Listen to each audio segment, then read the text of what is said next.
Hi, this is David Comfort from Democracy Action Network. Here's what's actually wild.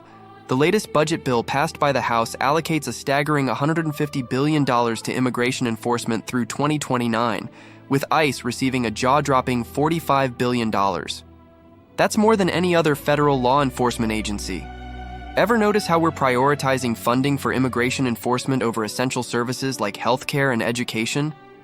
It's honestly crazy, but also incredibly concerning. What if I told you that with this funding, ICE will become the largest federal law enforcement agency in U.S. history? That's right. This isn't just about dollars and cents. It's about the values we prioritize as a nation. The far right is celebrating this as a victory, claiming it will give them a standing army. But let's be clear, this is not just a budgetary decision. It's a fundamental shift in how we view and treat our communities. This absurdity calls out for a progressive response. We're witnessing a moment where we must challenge the narrative that equates safety with militarization. This funding isn't just an allocation of resources, it's a direct investment in fear and division. Instead of fostering community, we're building walls, both literal and metaphorical. The implications of this funding are profound. With ICE equipped with more resources than the combined budgets of the FBI, DEA, and other agencies, we have to ask ourselves, what kind of society are we building? One where civil liberties are trampled upon in the name of enforcement.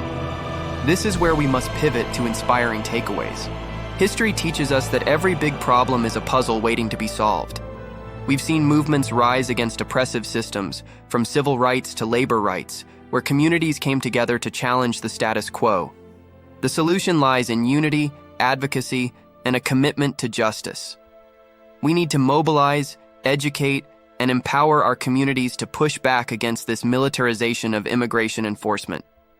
Imagine if we redirected even a fraction of that funding towards comprehensive immigration reform, community support programs, or mental health services.